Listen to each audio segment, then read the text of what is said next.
नमस्कार दोस्तों, आपका स्वागत है फैंटेसी नॉवल ऑडियो बुक में। आज हम लेकर आए हैं एक रोमांचक और रहस्यमयी कहानी जो आपको कल्पना की एक नई दुनिया में ले जाएगी। शुरू करने से पहले एक महत्वपूर्ण सूचना। इस कहानी के सभी पात्र, स्थान, घटनाएं और नाम पूर्णतः काल्पनिक हैं। इनका किसी वास्तविक व्यक्ति, स्थान या घटना से कोई संबंध नहीं है। यदि कोई समानता पाई जाती है तो वह मात्र संयोग होगी। तो बिना किसी देरी के आइए शुरू करते हैं आज की शानदार कहानी। Grand night वेरेन। माइकल को समझ नहीं आ रहा था कि वह उस आदमी के बारे में क्या सोचे। शक्तिशाली, बिल्कुल, लेकिन स्वागत करने वाला रवैया, बिल्कुल भी नहीं। माइकल सचमुच यह नहीं बता पा रहा था कि किसके चेहरे पर ज्यादा भावहीनता थी, वेरेन के चेहरे पर या बर्फ के टुकड़े के चेहरे पर। वह आदमी बहुत ठंडा था। माइकल ने उस बूढ़े योद्धा को पहली बार तब देखा जब उसने स्वेच्छा से 200 योद्धाओं के साथ पीछे रुकने की पेशकश की। कारण सीधा साधा था, ये सारी तैयारी, इनका कोई न कोई नतीजा तो निकलना ही था। उत्पत्ति की भूमि एक ऐसी जगह थी जहां व्यक्ति मजबूत होता था, और माइकल, जो मानता था कि वह राक्षस से व्यक्तिगत रूप से निपटने के लिए पर्याप्त मजबूत होना चाहिए, ने इसे एक सुनहरा अवसर के रूप में देखा। उनके अपने शब्दों में, यह एक अनुभव पैकेज है। उस राक्षस को मारना उसी का काम था, इसलिए राजकुमारी की अनुमति से, हालांकि वास्तव में उसे इसकी आवश्यकता नहीं थी, वह वहीं रुक गया। उसी समय उनकी नजर पहली बार वेरेन पर पड़ी। यह आदमी, अगर वह तलवार नहीं चला रहा होता तो वह अपनी सांस लेने की तकनीक का अभ्यास कर रहा होता। बीच का कोई समय नहीं था। विडंबना यह थी कि अपने रुतबे के बावजूद वह भीड़ से नफरत करता था और एकांत को प्राथमिकता देता था। सचमुच वह एक अकेला भेड़िया था। इसीलिए माइकल को यह बात अजीब लगी, बिल्कुल विचित्र, कि इस अकेले भेड़िए ने आज उससे मिलने की जहमत उठाई। क्या आप भाले चलाने का अभ्यास करते हैं? लहजा अजीब था, शब्द भी अजीब थे, लेकिन माइकल ने जैसे ही अपने हाथ में मौजूद भाले पर नजर डाली, उसे जल्द ही बात समझ आ गई। राज्य की सेनाओं के चले जाने को 3 दिन बीत चुके थे। वेरेन को प्रतिदिन अटूट लगन से प्रशिक्षण करते देख माइकल, जिसे अपने मरे हुए इंसानों के साथ अभ्यास करने या लड़ने का मौका नहीं मिला था, को फिर से बेचैनी महसूस होने लगी। उसके मन में घबराहट घर कर गई। उसने यह उम्मीद नहीं की थी कि वह बूढ़ा आदमी उससे मिलने आएगा। माइकल ने सावधानी से जवाब दिया, हाँ, मैं भाले का इस्तेमाल करता हूँ, मुझसे लड़ें। ये चुनौती अचानक सामने आई, लेकिन इससे पहले कि माइकल ठीक से जवाब दे पाता, वेरेन ने अपनी तलवार निकाल ली और वार कर दिया। झूला तेज नहीं था, बस औसत मानवीय गति का था। माइकल असमंजस में था, लेकिन उसके शरीर ने सहज प्रवृत्ति से प्रतिक्रिया दी और गति और शक्ति का सटीक मिलान किया। उनके हथियारों के टकराने से एक धीमी सी आवाज आई। माइकल ने एक कदम पीछे हटकर अपनी पकड़ को ठीक किया। वार खतरनाक तो नहीं था, लेकिन लापरवाही भरा भी नहीं था। एक और वार आया और माइकल ने फिर से उसे रोक दिया। फिर एक और वार। यह अजीब था, वेरेन अपनी असली गति का इस्तेमाल नहीं कर रहा था, वह अपनी आभा का भी इस्तेमाल नहीं कर रहा था। कोई माना शक्ति नहीं, बस शुद्ध तकनीक, सोच समझकर, नाप तोलकर, लगभग धीमी गति से। लेकिन 10 बार की झड़प के भीतर ही माइकल ने खुद को पीछे धकेला हुआ पाया।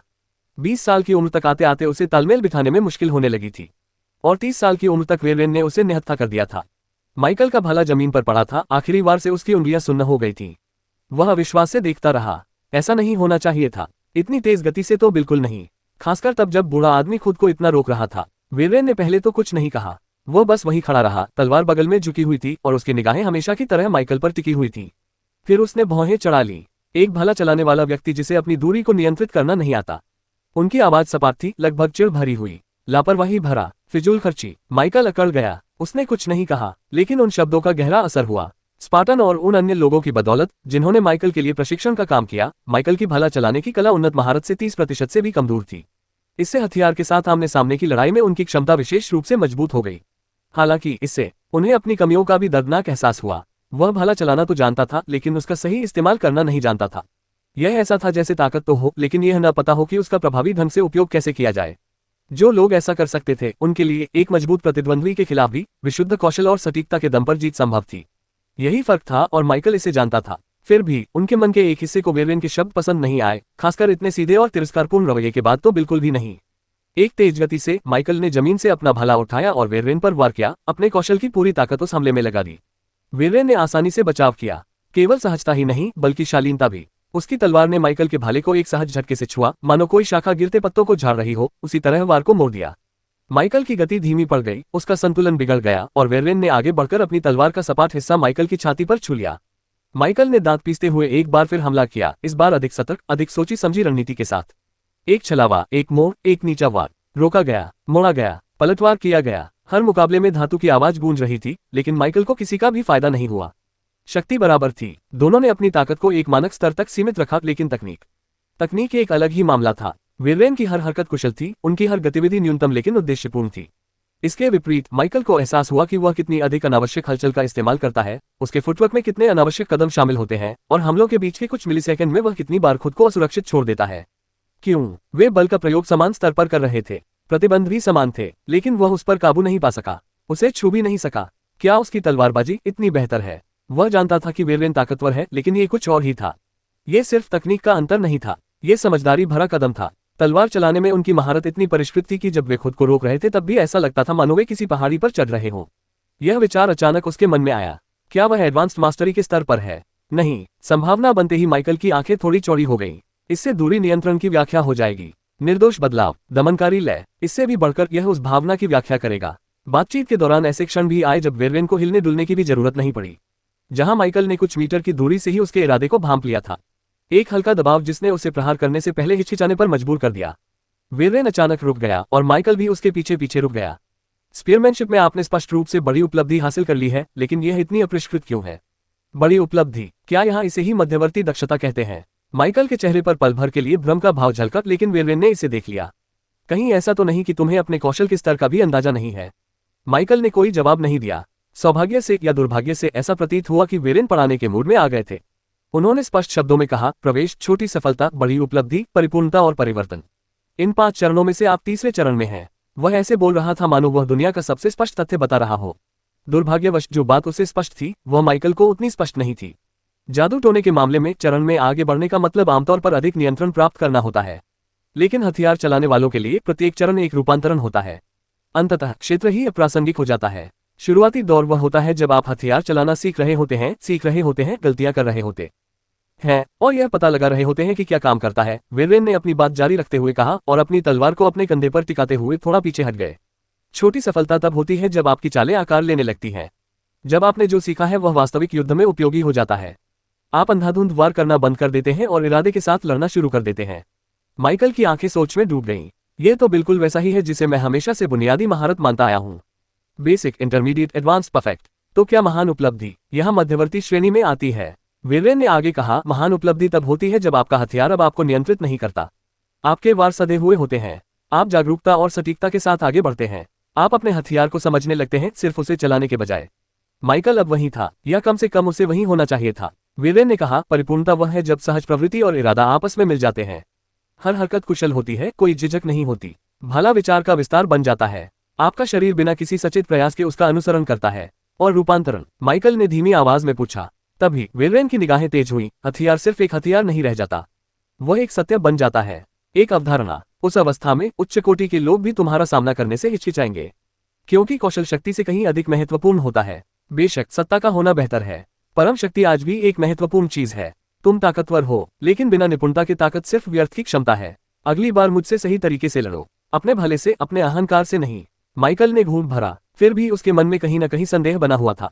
क्या हथियार वाकई इतने शक्तिशाली होते हैं? ऐसा लगा जैसे वेरवेन को ये बात समझ आ गई हो। उसका चेहरा और भी गंभीर हो गया, उसकी आंखों में निराशा झलक रही थी। मुझे लगता है कि जादूगर से यही उम्मीद की जाती है, उसने सपाट स्वर में कहा। मुझे लगा था कि तुम ज्यादा दिलचस्प होगी, लेकिन उनका काम अभी खत्म नहीं हुआ था। उसने एक कदम आगे बढ़ाया, तलवार अभी भी उसकी कमर पर थी, आंखें तेज थीं। ध्यान से देखें, उसने तलवार उठाई और अचानक उसके आसपास की हवा बदल गई। मानो दुनिया थम सी गई हो, मानो अपनी सांस रोक ली हो। यही वह आदर्श अवस्था है जब विचार, इरादा और हथियार एक हो जाते हैं। तलवार के चारों ओर ऊर्जा की एक हल्की सी चमक जमा हो गई। यह माना नहीं थी, यह बिल्कुल ही अलग बात थी। तलवार की शक्ति, उसने कहा, हालांकि उसके हाथ में तलवार थी। दबाव बढ़ने के साथ ही हवा में एक सरसराहट सी गूंज उठी। दबाव तीव्र और केंद्रित था, अदृश्य लेकिन निर्विवाद। माइकल की आंखें चौड़ी हो गईं। उसे इसका एहसास हुआ। उसने न सिर्फ देखा बल्कि ब्लेड की मौजूदगी, उसके पीछे के इरादे को महसूस किया, मानो वह बिना त्वचा को छुए ही उसे काट सकता हो। फिर ऐसा हुआ, जमीन फट गई। उनके नीचे धरती पर एक पतली, बिल्कुल सीधी रेखा खुद को उकेरती हुई उभरी, जो वेरवेन के ब्लेड से बाहर की ओर फैली हुई थी, कुछ मीटर तक पीछे की ओर जाती हुई रुकने से पहले तक जारी रही। यह कोई गहरी बात नहीं थी, लेकिन मुद्दा यह नहीं था, वह साफ था, यह नुकीला था। माइकल उस घाव को भूल रहा था, उसकी रीढ़ की हड्डी में सिहरन दौड़ गई। क्या वह तलवार की शक्ति थी? उसने एक बार फिर घूम भरी। माइकल ने उसे नहीं रोका, इसके बजाय वह चुपचाप खड़ा रहा, गहरी सोच में डूबा हुआ। उन्नत दक्षता, ऐसा नहीं था कि उसने पहले कभी उस स्तर के कौशल नहीं देखे थे। उसके पास था, उसके कई मरे हुए प्राणियों के पास ऐसे कौशल थे जो उस स्तर तक पहुंच चुके थे। लेकिन शायद वेरवेन सही थे, हथियार चलाने की महारत अलग थी। इससे उन्हें एक पोस्ट याद आ गई जो उन्होंने कभी पढ़ी थी, जिसमें जागृतिवादियों और पारंपरिक साधकों के बीच अंतर पर चर्चा की गई थी। अवेकने के रूप में मजबूत होना आसान था, लेकिन कभी कभी वह आसान व्यक्तिपरक होता था। माइकल को उस पोस्ट से एक उदाहरण याद आया कि किसी हथियार चलाने के कौशल को उन्नत स्तर तक लाने में वर्षों लग सकते हैं। उस समय उन्होंने यही माना था कि इसका कारण केवल कठिनाई का स्तर बहुत तीव्र होना था। और शायद ऐसा ही था। यहाँ तक कि जागृतिवादी जिन्होंने आसान जीवन शैली अपनाए उन्हें भी इसे हासिल करने के लिए संघर्ष करना पड़ा। अब उसे कारण समझ में आ गया था। हथियारों पर महारत हासिल करना वास्तविक महारत एक परिवर्तन था नहीं, सभी निपुणता स्तर रूपांतरण थे। बस फर्क इतना था कि मंत्रों और क्षमताओं के मामले में यह बदलाव अधिक सीधा और कम रहस्यमय लगा। लेकिन इस तलवार की शक्ति, माइकल ने बुदबुदाते हुए उस शब्द को दोहराया जिसका प्रयोग वीरेन ने उस अजीब भयावह शक्ति का प्रदर्शन करते समय किया था। यह माना नहीं था, यह उस तरह की ऊर्जा नहीं थी जिससे माइकल परिचित था, लेकिन यह निस्संदेह विनाशकारी था, मुझ पर हमला करने वाले व्यक्ति की ताकत के आधार पर। यहाँ तक कि माना से भरी जादुई तलवार भी ज्यादा नुकसान नहीं पहुंचा पाएगी। लेकिन वह तलवार की शक्ति, उन्हें भरोसा नहीं था कि वह इसे संभाल पाएंगे। माइकल ने अपने हाथ में मौजूद भाले पर एक नजर डाली। क्या मैं भविष्य में इसे दोहरा पाऊंगा? उसके भीतर उत्साह, प्रत्याशा और संदेह की एक हल्की सी भावना उमड़ पड़ी। अपनी जरूरत की हर चीज खरीदें, एली एक्सप्रेस ऐप खोलें। अपनी जरूरत की हर चीज खरीदें, एली एक्सप्रेस ऐप खोलें। अपनी जरूरत की हर चीज खरीदें और देखें, छूट और मुफ्त शिपिंग के साथ बेहतरीन डील पाएं। एली एक्सप्रेस से खरीदें। उसे शांत होने में थोड़ा समय लगा। कोई बात नहीं, उसने अंततः स्वयं से बुदबुदाते हुए कहा, मैं एक अवीक न हूँ, मेरे पास चीज जैसे विशेषाधिकार हैं। भले ही इसमें समय लगे, मैं भाला चलाने में उन्नत महारत हासिल कर लूंगा। हालांकि उन्हें इस बात से निराशा हुई कि हथियार चलाने की तकनीक के मामले में उन्हें कितनी आसानी से मात दे दी गई, लेकिन उनमें कोई कड़वाहट नहीं थी, बल्कि उसे उम्मीद महसूस हो रही थी। अब उसके पास आगे देखने के लिए कुछ था। आम लोगों को कम करके नहीं आंका जा सकता। एक जागृत व्यक्ति होना विशेष था, लेकिन इससे वह सर्वशक्तिमान नहीं बन जाता था, न ही वह उन लोगों से स्वाभाविक रूप से श्रेष्ठ था जो जागृत व्यक्ति नहीं थे। दरअसल राजकुमारी और शिक्षक ब्रांड दोनों ही सामान्य इंसान होने के बावजूद अगर चाहे तो उसे आसानी से कुचल सकते हैं। एक गहरी सांस लेने के बाद माइकल ने उस दिशा में मुड़कर देखा जिधर वीरेन चला गया था। वह मेरे पास आया ही क्यों? आज से पहले उन्होंने मुश्किल से कुछ शब्द ही बोले थे। वीरेन हमेशा वही रहता था, हमेशा अकेले ही अभ्यास करता था, उसकी तलवार कभी उससे अलग नहीं होती थी। उन्होंने कभी साथ में खाना नहीं खाया था, बस गुजरते समय सिर हिलाकर अभिवादन करते थे। और फिर भी अचानक ही वह प्रकट हुआ, एक मुकाबले की मांग की और उसे भ्रम और हार के बवंडर में धकेल दिया। माइकल ने भाले पर अपनी पकड़ और मजबूत कर ली। कुछ ही बातचीत के बाद वीरेन के चेहरे के भाव में आए बदलाव से अब भी दुख होता था। सिर्फ निराशा ही नहीं, अवमानना नहीं, ये दुर्भावनापूर्ण नहीं था, लेकिन ये स्पष्ट रूप से मौजूद था। वीरेन को इससे अधिक की उम्मीद थी, उसे और अधिक चाहिए था। माइकल को वह क्षण याद था जब वीरेन पीछे हट गया और उसने अपनी तलवार नीचे कर ली, इसलिए नहीं कि उसका काम खत्म हो गया था, बल्कि इसलिए कि उसका काम पूरा हो चुका था। वीरेन के थके होने की वजह से नहीं, बल्कि उसकी उदासीनता की वजह से। उसके चेहरे पर पल भर के लिए जो फ्राउन आया, फिर वह मुड़ा और चला गया। ये जीत या हार की बात नहीं थी। विजेता होने के बावजूद भी वीरेन खुश नहीं लग रहा था। देखा जाए तो जाते समय वह आने की तुलना में कहीं अधिक निराश दिख रहा था। किस तरह का इंसान किसी ऐसे व्यक्ति को ढूंढता है जिसे वह मुश्किल से जानता है, उससे इतनी गंभीरता से लड़ता है और फिर बिना कुछ कहे चला जाता है। एक युद्ध प्रेमी, हम वीरेन, वह उस सांचे में कुछ ज्यादा ही अच्छी तरह से फिट बैठता है। वीरेन ने शायद सोचा होगा कि माइकल एक काबिल चुनौती साबित होगा, और जब वह ऐसा नहीं निकला, निराशा। माइकल को गुस्सा नहीं आया था, असल में नहीं, बस थोड़ा अजीब लगा था और थोड़ा सोचने पर मजबूर करने वाला भी। ऐसे व्यक्ति को दोस्तों की जरूरत नहीं होती, माइकल ने धीमी आवाज में कहा, उसे विरोधियों की जरूरत होती है। एक दिन मैं तुम्हारी बराबरी जरूर कर लूंगा वीरेन। माइकल ने यह बात नाराजगी से नहीं कही, उसने यह बात एक वादे की तरह कही, खासकर खुद से, किसी और से नहीं। वह खास ऊर्जा वाकई शानदार थी, बहुत ही शानदार लगा। एक पल के लिए माइकल को अतीत में पड़ी कुछ काल्पनिक कहानियां याद आ गईं। इससे उसे एक बार फिर उस काल्पनिक दुनिया की नवीनता का एहसास हुआ जो उसके लिए वास्तविकता बन चुकी थी। माइकल ने धीरे से सांस छोड़ी और अपनी मुद्रा में वापस आ गया। भाले का परिचित भार उसे स्थिर रखता था। जैसे ही उसने हिलना शुरू किया, वह एक बुनियादी प्रहार, फिर एक प्रहार और फिर एक बचाव के साथ आगे बढ़ा। बारंबार सरल अभ्यास, कुछ भी काल्पनिक नहीं, उन्नत निपुणता, उत्तम मंच। उसने फुसफुसाते हुए कहा। स्वॉर्ची अचानक कहीं से प्रकट हो गई थी। क्या स्पीयरची जैसी कोई चीज होती थी? क्या वह कभी उस स्तर तक पहुंच पाएगा? आखिरकार कुछ समानताएं होने के बावजूद माइकल को इस दुनिया की शक्ति प्रणाली में, या बल्कि जिस स्थान पर वह अपने जन्मस्थान और अपनी मूल दुनिया में था, उसमें कुछ अंतर मिल सकते थे। उसने वार करने और घुमाने की गति अपनाई, घूमकर एक काल्पनिक दुश्मन की गर्दन पर प्रहार किया। माइकल को हथियार चलाना आता था? नहीं, समस्या यह नहीं थी। समस्या ये थी कि उसे इससे लड़ना नहीं आता था। सच नहीं है, उसका फॉर्म एकदम साफ था, उसकी पकड़ सटीक थी, उसके पैरों की चाल निर्देशों के अनुसार थी, उसकी हर हरकत प्रशिक्षण का प्रमाण थी। हालांकि वह बिल्कुल सटीक था, बस इतना ही। उसमें न तो सहज ज्ञान था, न प्रवाह, न ही तात्कालिकता। राक्षसों के खिलाफ तो ये ठीक था। आखिरकार वह इतने समय से अपने भले का इस्तेमाल ही उन्हें मारने के लिए कर रहा था। लेकिन वीरेन जैसे किसी व्यक्ति के खिलाफ कुछ ही सेकंड में उसके शरीर के टुकड़े टुकड़े कर दिए गए थे। फिर भी माइकल निराश नहीं हुआ। शायद एक दिन वह शानदार ऊर्जा भी उत्सर्जित करने में सक्षम हो जाएगा। माइकल इस विचार पर मुस्कुराए बिना नहीं रह सका। उसने भाले को एक बार घुमाया और फिर उसे हवा में तेजी से आगे की ओर फेंक दिया। सूरज के क्षितिज के नीचे डूबने तक माइकल ने अभ्यास करना बंद नहीं किया। रात में सन्नाटा छा गया था। अब तारों से रहित आकाश पर अंतिम नजर डालकर माइकल मुड़ा और शिविर की ओर वापस चलने लगा। जब तक वह पहुंचा तब तक गार्ड पहले से ही सतर्क हो चुके थे। रात्रि पहरे पर तैनात शूरवीरों ने सामान्य औपचारिकता के साथ उनका अभिवादन किया। उन्होंने अपने हृदय पर कवचधारी हाथ रखकर गहरा प्रणाम किया। श्रीमान माइकल ने जवाब में सिर हिलाया और आगे बढ़ते समय अपनी गति धीमी नहीं की। माइकल ने टिमटिमाती मशालों और चटकते तंबुओं को नजरअंदाज करते हुए चुपचाप शिविर को पार किया। दूर छोर पर एक विशाल और स्थिर उड़ने वाला जहाज दिखाई दे रहा था। माइकल जहाज पर चढ़ा और उस कमरे की ओर चल पड़ा जिसे उसने अपना बना लिया था।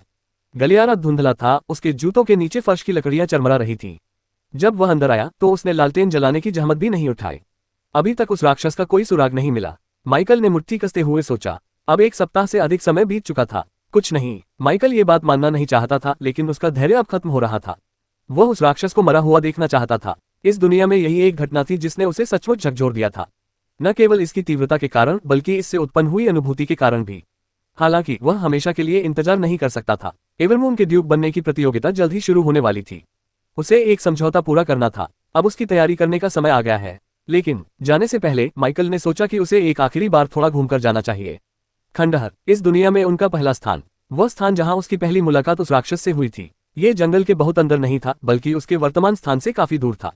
खैर, अगर वह नहीं भागा होता, अगर मेरी किस्मत अच्छी रही तो मुझे कोई सुराग मिल जाएगा, अगर नहीं तो मैं आगे बढ़ जाऊंगा। फिलहाल तो यही स्थिति है। माइकल खड़ा हुआ, अपनी पीठ सीधी की और कमरे के कोने में रखे छोटे से संदूक की ओर मुड़ा। उसके अंदर उसका सारा सामान करीने से पैक किया हुआ था। कल कोशिश करते हैं। कम से कम माइकल ने यही सोचा था सोने के लिए बिस्तर पर जाने से पहले, लेकिन कुछ घंटों बाद तक आसपास तेज आवाजें गूंजने लगी।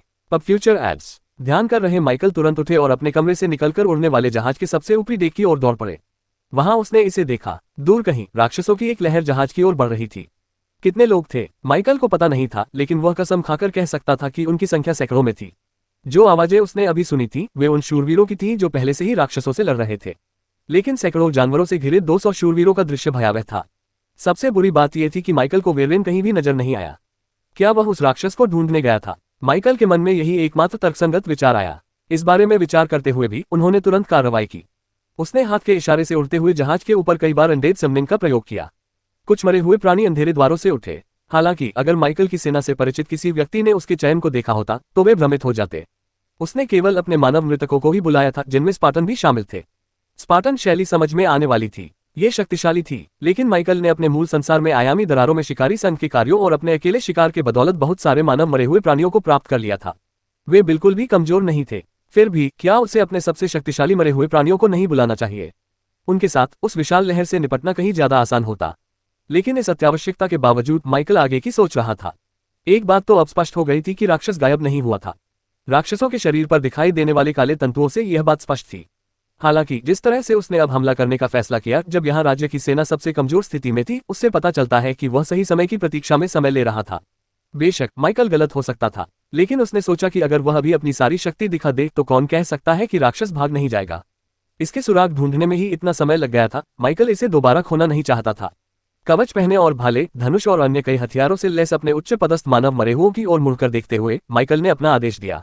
जाओ, स्थिति को स्थिर करो। हाँ, स्थिर करें। उन्हें न तो राक्षसों का आक्रामक रूप से शिकार करना था और न ही शूरवीरों को पराजित होने देना था। उनका मिशन केवल शूरवीरों की रक्षा करना था, इससे अधिक कुछ नहीं। कारण सीधा साधा था, पब फ्यूचर एड्स। इसका उद्देश्य राक्षस की सतर्कता को कम करना भी था। अपने मरे हुए साथियों को एक के बाद एक उड़ते हुए जहाज के ऊपर से कूदते हुए देखकर माइकल मुड़ा और अपने कमरे की ओर वापस चल दिया। वहां पहुंचते ही उसने सुपर एसोसिएशन ब्रांच से लाए गए सामान को जल्दी से पहन लिया। हालांकि माइकल खुद को बुद्धिमान मानता था, लेकिन वह इस राक्षस के साथ कोई जोखिम लेने को तैयार नहीं था। आखिरकार ये जीवन और मृत्यु का मामला था। पूरी तरह से सुसज्जित होकर वह जहाज के शीर्ष पर लौट आया। किनारे पर खड़े होकर उसने नीचे युद्ध क्षेत्र का अवलोकन किया। युद्ध क्षेत्र में अफरा तफरी मची हुई थी। अंधेरे में चीखें गूंज रही थीं, जिनमें राक्षसों की कर्कश दहाड़े और तलवारों की खड़खड़ाहट भी शामिल थी। शूरवीर डटे हुए थे, लेकिन बड़ी मुश्किल से। उसके मरे हुए सैनिकों ने उनके पीछे एक दूसरी दीवार बना ली थी, जो किसी भी भटकते हुए प्राणी को उससे आगे निकलने से रोक रही थी। स्पार्टन सबसे आगे था, क्रूर दक्षता के साथ दुश्मनों को चीरता हुआ उसका भाला घातक चापों में वार कर रहा था। माइकल बिना हिले डुले खड़ा रहा। उसकी आंखें सिकुड़ गईं क्योंकि वह भीड़ के परे अंधेरे को स्कैन कर रहा था। उसने कुछ देर तक देखा, कुछ मिनटों तक, शायद उससे भी ज्यादा। फिर भी उसे ऐसा कुछ भी नहीं दिखा जो उस राक्षस जैसा लगे। कोई रेंगती हुई परछाई नहीं, कुछ भी नहीं, बस राक्षस। फिर उसने मुड़कर आकाश की ओर देखा। वह चीज जरूर देख रही होगी। माइकल ने अपने जबड़े भींच लिए। बस करो, उसने धीमी आवाज में बुदबुदाया। फिर अचानक पूरी ताकत लगाकर माइकल ने खुद को हवा में उछाल दिया, जिससे उसके बूटों के नीचे देख की लकड़ी चटकने लगी। जैसे जैसे वह ऊपर चढ़ता गया, उसने अपने कौशल का इस्तेमाल किया। मरे हुए प्राणियों को बुलाना। ऊपर मंडराते काले कोहरे से एक विशाल आकृति प्रकट हुई। आंधी। उसके मृत शरीर वाले ग्रिफिन ने एक हल्की सी चीख निकाली, उसके पंख पहले से ही फैले हुए थे। माइकल बड़ी आसानी से उसकी पीठ पर उतर गया, उसे कोई आदेश देने की भी जरूरत नहीं पड़ी और वह जानवर चुपचाप युद्ध के मैदान के ऊपर उड़ता हुआ आगे बढ़ गया। नीचे मशालें मरते हुए तारों की तरह टिमटिमा रही थी और झड़पों से फैलती लिपटों के कारण तंबू चटक रहे थे। माइकल ने इन सब बातों को नजरअंदाज कर दिया। उसकी निगाहें सीधे आगे की ओर टिकी हुई थी जब गेल उसे शिविर के पार ले जा रहा था। वह उड़ने वाला जहाज सुदूर किनारे पर खड़ा था, आकाश में एक किले की तरह विशाल और स्थिर। कहाँ है? माइकल की निगाहें सख्त हो गईं और उसने पूरी एकाग्रता से चारों ओर देखा।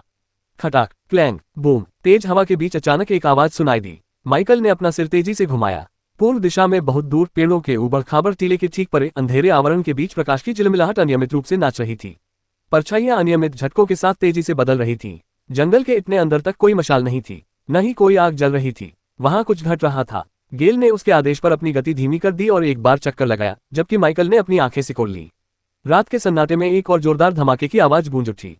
माइकल ने जरा भी संकोच नहीं किया। वहां जाएं। गेल ने अपने पंख समेटे और गोता लगाया। आकाश में एक धुंधली सी आकृति के रूप में वह अराजकता के स्रोत की ओर तेजी से बढ़ रहा था। हवा उसके पास से कर्कश आवाज करते हुए गुजरी। जैसे ही वे पास पहुंचे, माइकल को अब ये स्पष्ट रूप से दिखाई दिया। एक आदमी एक खुले मैदान में अकेला खड़ा था, जो 4 राक्षसों से घिरा हुआ था।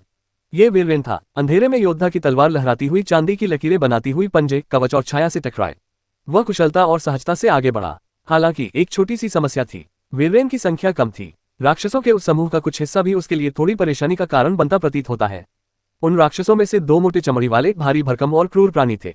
उनकी खाल पर वीरेन की तलवार से गहरे घाव हो गए थे, लेकिन वे खड़े रहे और अपने फैले हुए नथुनों से भाप निकालते रहे। दूसरी ओर बाकी दोनों तेज और पतले थे और वीरेन की पहुंच से अंदर बाहर निकलते हुए चौंकाने वाले तालमेल के साथ आगे पीछे हो रहे थे। लेकिन वे कमजोर पड़ रहे थे। एक ने अपना एक हाथ खो दिया था, दूसरा लंगड़ाते हुए चक्कर लगा रहा था और उससे काला खून टपक रहा था। और हालांकि वीरेन की छाती प्रयास से फूल रही थी, उसकी निगाहों में एक तीक्ष्णता थी। उसने अपना नियंत्रण नहीं खोया था। वह अभी अपनी सीमा के करीब भी नहीं पहुंचा है, माइकल ने धीरे से कहा। फिर भी वह इस बात पर विचार करने से खुद को रोक नहीं सका कि क्या वीरेन को यहां फंसाने के लिए बुलाया गया था। दूसरे दर्जे के 4 राक्षस अचानक कहीं से प्रकट नहीं हो गए। जमीन पर बिखरे हुए काले टेंटिकल्स, जिन्हें वीरेन द्वारा काट दिया जाना चाहिए था, ने उनके मूल को पूरी तरह से स्पष्ट कर दिया। यह उस राक्षस का करतूत था। ये होना था। ये कहाँ है? माइकल ने बुदबुदाते हुए कहा। वह वीरेन की सहायता के लिए नीचे नहीं उतरा। इसके बजाय उसने हवा में ही गेल को मोड़ दिया और उड़ गया, युद्ध के मैदान के ऊपर नीची उड़ान भरते हुए। उसकी निगाहें दूर तक फैले जंगल की छायाओं और फटी हुई धरती का जायजा ले रही थी। नीचे युद्ध जारी था, स्टील पंजों और दांतों से टकरा रहा था। मशाल की रोशनी अंधेरे साए के बीच बेतहाशा टिमटिमा रही थी। माइकल ने इस पर कोई ध्यान नहीं दिया। अब उसका एकमात्र लक्ष्य था इसे खोजने के लिए। वीरेन ने मुड़कर पंजे के वार को रोका और लंगड़ाते हुए राक्षस के पेट में अपनी तलवार घुसा दी। वह चीखते हुए पीछे की ओर गिरा, उसका शरीर कांपने लगा और अंत में घास पर गिर पड़ा। 3 बचे हैं। वीरेन रुका नहीं। जैसे ही पहला राक्षस गिरा, वह तेजी से मुड़ा और एक क्रूर प्राणी के वार से बचने के लिए नीचे झुक गया। उसके पंजे उस जगह को चीरते हुए हवा में दौड़ पड़े जहां कुछ ही पल पहले उसका सिर था। बूढ़े व्यक्ति ने सटीक ऊपर की ओर वार करके पलटवार किया। उसकी तलवार की धार प्राणी की छाती पर एक चाप बनाती हुई गुजरी। तेज दौड़ने वाला पीछे से झपटा, लेकिन वीरेन पहले ही घूम रहा था।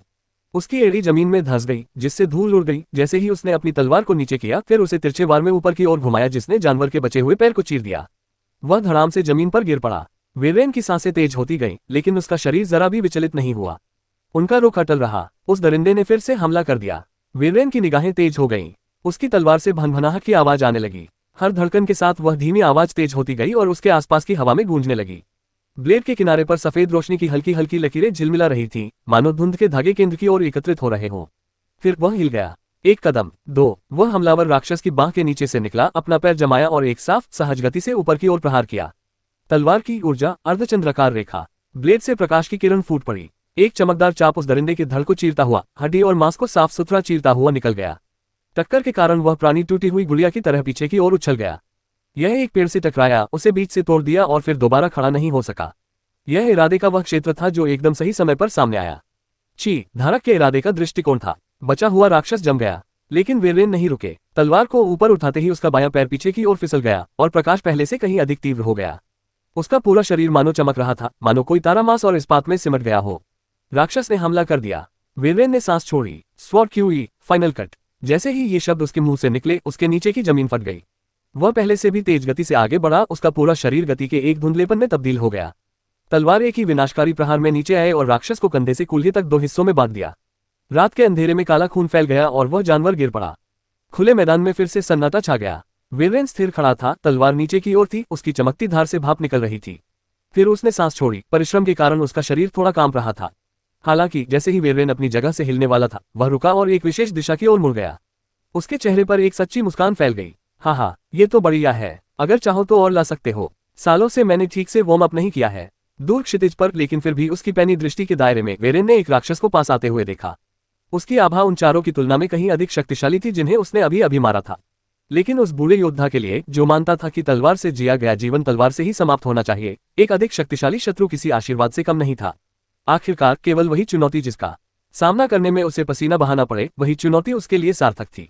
बेशक भले ही उसे मौत का डर न हो, फिर भी उसने अपमानजनक मौत मरने से इनकार कर दिया। भले ही उनमें कुछ कमियां हो, फिर भी यह महान योद्धा एक योद्धा के वास्तविक गुणों का प्रतीक था। आसमान में काफी ऊंचाई पर माइकल को अभी भी उस राक्षस का कोई निशान नहीं दिख रहा था और निराशा उसे अंदर ही अंदर खा रही थी। तभी उसके मन में एक विचार आया, जिसके कारण उसने अचानक गेल को हवा में ही रोक दिया। हालांकि गेल की आभा दबी हुई थी, फिर भी वह हल्की सी मौजूद थी। तेज इंद्रियों वाला कोई भी प्राणी इसे महसूस कर सकता था। माइकल ने अपनी आंखें सिकोड़ लीं। क्या इसे बाहर आने से डर लगता है? माइकल के विचार फिर से वेलरेन की ओर चले गए। अब उसे रैंक 2 के 4 राक्षसों का सामना करना पड़ रहा था। हालांकि उनकी आभा गेल की तुलना में कमजोर थी, लेकिन इस तथ्य से कि उनमें उस राक्षस के प्रभाव के अंश मौजूद थे, बहुत कुछ पता चलता है। उस स्तर के राक्षसों को नियंत्रित करने की क्षमता रखने वाली कोई चीज कमजोर नहीं हो सकती। हालांकि अगर यह वास्तव में बहुत मजबूत होता और संख्या बल के बल पर प्रभुत्व दिखाने के संकेत देता, तो इसे खुलकर सामने आना चाहिए था और अपने विरोधियों को पूरी तरह से खत्म करने के लिए हर संभव प्रयास करना चाहिए था। लेकिन यह वाला ऐसा नहीं था। इसलिए चुन सतर्क रहना इसकी प्रकृति में निहित था। इसलिए इसकी बुद्धिमत्ता ने संभवतः इसके प्रतिद्वंद्वी को बता दिया होगा कि यह समय आसान नहीं था। माइकल को लगा कि ऐसा ही होना चाहिए। ऐसा प्रतीत होता है कि महान योद्धा वेरेन को पहले शिविर से बाहर फुसलाकर लाया गया था, जिसके बाद कई राक्षस प्रकट हुए। शायद योजना ये थी कि पहले सबसे शक्तिशाली को लुभाया जाए, फिर सबसे कमजोर को मार डाला जाए और उसके बाद अपनी सारी शक्ति को सबसे बड़े खतरे को खत्म करने पर केंद्रित किया जाए। इसलिए क्या मैं ही वह कारण हूं जिसकी वजह से यह अभी भी छिपा हुआ है? माइकल ने गेल की ओर मुड़कर देखा। हालांकि उसे विश्वास था कि उसने अपनी आभा को अच्छी तरह से छिपा लिया है, लेकिन समान या उससे अधिक शक्ति वाले प्राणियों के खिलाफ ये कोई खास भेस नहीं था। तथापि मेरी माना शक्ति को छोड़कर मैं संभवतः उससे कमजोर हूं, शायद मेरी माना शक्ति के साथ भी। माइकल के मन में एक विचार आया। सत्ता तक पहुंचने का उनका मार्ग इस दुनिया के परंपरागत किसानों और योद्धाओं से भिन्न था। उनके विपरीत, जिन्होंने अपने शरीर को माना से मजबूत किया था, जिसके निशान उनमें रह गए थे, उन्होंने एट्रीब्यूट पॉइंट्स के माध्यम से अपनी शारीरिक शक्ति को बढ़ाया। अन्य अधिकांश जागृत व्यक्तियों की तरह, यहां तक कि शारीरिक रूप से उन्मुख वर्गों में भी, उसका बाहरी रूप भ्रामक था। उसे कुछ दिन पहले शिविर में देखी गई एक महिला योद्धा याद आई। वह विशालकाय थी, उसका शरीर मांसल और सुगठित था, जो उसकी छोटी कद काठी के बावजूद अजीब तरह से मेल खाता था। फिर उसे ऑरोरा में पढ़ने वाली अपनी सहपाठियों मीरा और लिलियन की याद आई। दोनों शारीरिक रूप से मजबूत थीं, खासकर लिलियन। उनमें से कोई भी उस महिला योद्धा का डटकर मुकाबला कर सकती थी, फिर भी वे जागृति से पहले जैसी ही दिख रही थीं। आंकड़ों में सुधार से दिखावट पर ज्यादा असर नहीं पड़ा। बदलाव तो हुए थे, लेकिन सूक्ष्म थे। जब तक कोई व्यक्ति अपने साथ विकसित होने वाली तीक्ष्ण बुद्धि पर भरोसा नहीं करता, तब तक एक जागृत व्यक्ति की शारीरिक क्षमता को कम आंकना आसान था। फिर भी मुझे इससे कमजोर होना चाहिए, शायद ये तरीका काम कर जाए। माइकल ने गेल को एक खुले मैदान में उतारा और गंभीर चेहरे के साथ खुद भी कूद गया। उसने जोर से उस जानवर को संबोधित किया, अपने जैसे या अपने आसपास के किसी भी शक्तिशाली राक्षस की तलाश में इलाके की छानबीन करें और उनसे मुकाबला करें। लेकिन मानसिक रूप से उन्होंने एक अलग ही आदेश दिया, कुछ देर तक बड़े बड़े चक्कर लगाते रहो, फिर शिविर की ओर लौट जाओ। उसे ये दिखावा बनाए रखना था। इस बात की पूरी संभावना थी कि वह राक्षस अभी उसे देख रहा होगा। हाँ, माइकल ने एक फैसला कर लिया था, वह चारा बनेगा। ये जोखिम भरा था, बेहद जोखिम भरा, लेकिन इससे शायद राक्षस को अपना असली रूप दिखाने के लिए मजबूर होना पड़े, भले ही थोड़ा सा ही सही। उसे बस एक सुराग चाहिए था, एक संकेत। अपनी उच्च बुद्धिमत्ता और अपने दिमाग की सुरक्षा करने वाले उपकरणों के बल पर माइकल को अपनी श्रेष्ठता पर कुछ हद तक भरोसा था। उसे विश्वास नहीं था कि वह राक्षस दूर से ही उसे पल भर में मार सकता है, और अगर हालात बिगड़ते तो वह प्रिंस को तुरंत रिहा कर देता और उन्हें दोबारा मुकाबला करने देता। जहां तक स्वयं उस राक्षस का सामना करने की बात है, अगर वह आखिरी वार करने में कामयाब हो जाता तो वह बेहद संतुष्ट हो जाता। वह आत्मविश्वासी था, हाँ, लेकिन मूर्ख नहीं था। वह राक्षस संभवतः उससे 2 दर्जन स्तर ऊपर था और उससे भी ऊंचे दर्जे का था। मानसिक सुरक्षा कवच होने के बावजूद माइकल अपने दिमाग को पूरी तरह से असुरक्षित छोड़ने को तैयार नहीं था। मुझे इतना कमजोर होना चाहिए कि वह मुझे ढूंढ निकाले, है ना? माइकल के मन में कई विचार चल रहे थे। वह बहुत कमजोर दिखने का जोखिम नहीं उठा सकता था। अगर उसने ऐसा किया तो राक्षस खुद बाहर आने के बजाय अपने वश में किए गए किसी दूसरे जानवर को भेज सकता है। उसे सही संतुलन बनाना था, इतना मजबूत कि उसे गंभीरता से लिया जा सके, लेकिन इतना मजबूत नहीं कि वह एक वास्तविक खतरा बन जाए। इतना खतरनाक कि राक्षस का ध्यान आकर्षित करने लायक हो। उसे क्या करना चाहिए? इससे राक्षस उसे गंभीरता से लेगा। सोच समझकर कदम बढ़ाते हुए माइकल धीरे धीरे जंगल में चलने लगा और अपने आसपास के वातावरण का सावधानीपूर्वक जायजा लेने लगा। और जैसा कि उम्मीद थी, अधिक लंबे समय बाद तक नहीं, एक राक्षस उसके रास्ते में आ खड़ा हुआ। वन वानर पद 33। अपने विशाल शरीर के साथ इसके शरीर पर मौजूद काले टेंटिकल्स ने इसके मूल का खुलासा किया। हाथ में भाला लिए माइकल ने पहला कदम आगे बढ़ाया और हमला कर दिया। चलिए इस लड़ाई को थोड़ा आसान बनाते हैं। माइकल ने जल्दबाजी नहीं की। उसने राक्षस का सामना सीधे तौर पर किया। उसका भाला नीचे की ओर झुका हुआ था। वन वानर दहाड़ा और अपना हाथ घुमाते हुए उसे एक ही झटके में कुचलने की कोशिश की। माइकल ने बड़ी सफाई से एक तरफ कदम बढ़ाया। उसका शरीर शांत और सटीक ढंग से गति कर रहा था। भाला आगे की ओर बढ़ा, बस इतना ही कि बंदर के शरीर के किनारे को हल्का सा छू ले। वह दर्द से ज्यादा गुस्से में चीखा। माइकल एक बार फिर पीछे हट गया। वह और भी गहरा घाव कर सकता था, शायद उसे अपंग भी कर सकता था, लेकिन मकसद यह नहीं था। उसे इसकी थोड़ी देर तक चलने की जरूरत थी, इसलिए उसने खुद को रोक लिया। राक्षस ने फिर से हमला कर दिया। माइकल एक तरफ घूमा और अपने भाले को एक बड़े चाप में घुमाया। खटाक, तीर बंदर के घुटने पर लगा, जिससे वह लड़खड़ा गया, लेकिन केवल एक पल के लिए। वह संभल गया और दोनों हाथ ऊपर उठाकर उसकी ओर बढ़ा। माइकल नीचे झुक गया, झूले के नीचे लुढ़क गया और ऊपर की ओर वार किया। उसके भाले की नोक बंदर की पसलियों को छूकर निकल गई, जिससे खून की एक पतली लकीर बन गई। फिर भी जानलेवा नहीं है, अभी भी संयम बरत रहा है। वह फिर आगे बढ़ा। उसका भाला राक्षस के चारों ओर नाचता रहा, हमेशा थोड़ा ज्यादा तेज, हमेशा बाल बाल उसकी सुरक्षा को भेदता हुआ। उसने वन वानर को बार बार झूलने दिया। क्लैंग, बूम, उनकी झड़पों की गूंज पेड़ों के बीच सुनाई दी, लेकिन माइकल का चेहरा शांत रहा, आंखें तेज थीं। वह जीतने की कोशिश नहीं कर रहा था, बस प्रदर्शन करना चाहता था। चुनौती देने के लिए काफी मजबूत, लेकिन जीतने के लिए नहीं। एक खतरा, लेकिन जिसे पार किया जा सकता है। कुछ मिनट बीत गए। वन वानर की चाल धीमी हो गई। इसके विपरीत माइकल बिल्कुल भी थका हुआ नहीं लग रहा था। उसके वार और भी साहसी हो गए थे। वह और भी गहराई तक जाकर महत्वपूर्ण अंगों को छूते हुए वार करता था। वन वानर ने फिर से छलांग लगाई। इस बार माइकल ने और भी तेज गति से प्रतिक्रिया दी। तेजी से 2 कदम आगे बढ़ते हुए, नीचे झुकते हुए उसका भाला एक साफ चाप में ऊपर की ओर उठा। इस बार इसने बंदर के कंधे को भेद दिया, जिससे वह पीछे की ओर लड़खड़ा गया। माइकल ने एक बार फिर हस्तक्षेप किया। इस बार उसने बिल्कुल भी संकोच नहीं किया। भाला चमक उठा। एक जोरदार प्रहार सीधे वन वानर के गले को भेद गया। उसे प्रतिक्रिया देने का समय भी नहीं मिला। खून का फव्वारा फूट पड़ा और उसका शरीर लड़खड़ाते हुए पीछे की ओर गिरा, फिर जमीन पर जा गिरा। मृत। माइकल ने अपना भाला झटक कर छुड़ा लिया और खून टपकने दिया। तेज, साफ, कुशल। वह स्थिर खड़ा रहा, उसकी निगाहें वृक्षों की कतार पर टिकी हुई थीं। अब उसने बुदबुदाते हुए कहा, अगर इससे भी आप बाहर नहीं निकले तो मैं बस बोलता रहूंगा। माइकल के होठों के किनारे पर एक हल्की सी मुस्कान थी। उसने राक्षस को नहीं देखा था, लेकिन उसने कुछ देखा था। उसने अभी अभी जंगल के उस बंदर को मारा है। ये कुछ ज्यादा ही जीवंत लग रहा था। माइकल ने देखा था कि उस नियंत्रक के अधीन अन्य राक्षस कैसे चलते थे। उन्हें अजीब सा महसूस हो रहा था। जीवित तो थे, लेकिन खोखले, मानो आत्माहीन कठपुतलियां हों जो केवल दूसरे की इच्छा पर काम करती हो। वे मरे हुए नहीं थे, परंपरागत अर्थों में तो बिल्कुल नहीं। उनके शरीर पूरी तरह से जीवित थे, फिर भी कुछ आवश्यक चीज गायब थी। वे मानो जीवित मशीनें थे। उनकी कठोर, भावहीन हरकतें उसे रोबोटों की याद दिलाती थी, कार्यक्षमता में तो परिपूर्ण, लेकिन जीवन से रहित। यह उपमा बुरी नहीं थी, और अगर ऐसा होता तो उन्हें दर्द, निराशा या क्रोध जैसी भावनाएं नहीं दिखानी चाहिए थी। फिर भी इस वन वानर के पास था। माइकल को लड़ाई के दौरान कई पल याद आए। ऐसे क्षण जब ऐसा लगा कि राक्षस उसे जान से मार सकता था, लेकिन उसने ऐसा नहीं किया। उसके हमले उसके अंगों पर केंद्रित थे, न कि उसके महत्वपूर्ण अंगों पर। ऐसा लग रहा था मानो वह उसे अपंग करने की कोशिश कर रहा हो। क्या यह मुझे पकड़ने की कोशिश कर रहा है? मुझे नियंत्रित करने की कोशिश कर रहा है? यह विचार मन में धीरे धीरे आया। अगर यह सच होता तो इसने दूर से हमला करने की कोशिश क्यों नहीं की? नियंत्रक को प्रभाव डालने के लिए निकटता की आवश्यकता नहीं थी, वह दूर से भी कार्य कर सकता था। या फिर उसे लगता है कि मैं आसान निशाना नहीं हूं? यह विचार सत्य के अधिक निकट प्रतीत हुआ।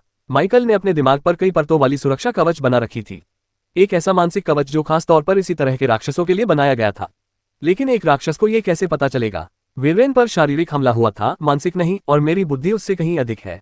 क्या इसी वजह से उस राक्षस ने संकोच किया? यह संभव था, लेकिन फिर भी माइकल का जिंदा पकड़े जाने का कोई इरादा नहीं था। अगर उसके अंदर पनपते शैतान की वजह न होती तो वह इस तरह अपनी जान जोखिम में डालकर यहां नहीं होता। उस पहली मुलाकात ने एक गहरा घाव छोड़ दिया था और उसे इसे हमेशा के लिए खत्म करना था। अब उन्हें समझ में आ गया कि एसोसिएशन का क्या मतलब था जब उन्होंने चेतावनी दी थी, इस दुनिया को खेल की तरह मत समझो। ये नाटकीय लग रहा था, लेकिन इस राक्षस का सामना करते हुए ये पूरी तरह से तर्कसंगत था। किसी को मारना सबसे डरावना हिस्सा नहीं था, उनकी चेतना को प्रतिस्थापित करना था। यह मृत्यु के बिना मृत्यु थी, और इससे वह भयभीत हो गया। यदि ऐसी कोई चीज किसी जागृत व्यक्ति के शरीर और मन को नियंत्रित कर सकती है, तो क्या वह मूल दुनिया में प्रवेश करने का रास्ता भी खोज सकती है? इस विचार से उसने अपनी मुट्ठियां भींच लीं। इसीलिए उनकी सावधानी अन्य नए जागृत व्यक्तियों की तुलना में कहीं अधिक थी। अपनी भूमिका निभाते हुए माइकल धीरे धीरे और सोच समझकर कदम बढ़ाते हुए जंगल में और अंदर की ओर बढ़ता चला गया। अब फ्यूचर एड्स। अब वह चारा बन चुका था, और उसे उम्मीद थी कि वह राक्षस उसे देख रहा होगा। तारांकन तारांकन तारांकन तारांकन तारांकन। वीरेन चांदी की एक चमक के नीचे झुक गया और लुढ़क गया, जिससे वह भेड़िए के कुचलने वाले जबड़ों से बाल बाल बच गया। वह राक्षस वहीं गिरा जहां वह कुछ क्षण पहले खड़ा था। उसके पंजे जमीन में गहरे धंस गए। यह पिछले 4 राक्षसों से अलग था। तेज, ज्यादा समझदार, ज्यादा मजबूत। जब वीरेन ने अपनी तलवार को वापस ऊपर उठाया तो उसकी बाह थोड़ी सी कांप उठी। उसके कंधे पर पहले ही एक मामूली चोट लग चुकी थी और हालांकि चोट गहरी नहीं थी, लेकिन दर्द सामान्य से अधिक समय तक बना रहा। छी, उसकी सांसें रुक रुक कर आ रही थीं। उन्हें असल में चोट से नहीं, बल्कि अपनी ची ऊर्जा का उपयोग करने में असमर्थता से बहुत गुस्सा आ रहा था। ऐसा नहीं था कि वह इसका इस्तेमाल नहीं कर सकता था, वह पहले से ही इसका इस्तेमाल कर रहा था। वह इसका इस्तेमाल अपने दिमाग की रक्षा के लिए कर रहा था। उसके विचारों पर लगातार सूक्ष्म दबाव पड़ रहा था। यह इतना गंभीर नहीं था कि उसे पूरी तरह से अपंग कर दे, लेकिन इतना जरूर था कि एक समस्या बन जाए। एक फुसफुसाहट जो उसकी चेतना के बिल्कुल किनारे पर मंडरा रही थी और धीरे धीरे गहराई में उतरने की कोशिश कर रही थी। उसने दांत पीसते हुए कहा, मानसिक हस्तक्षेप।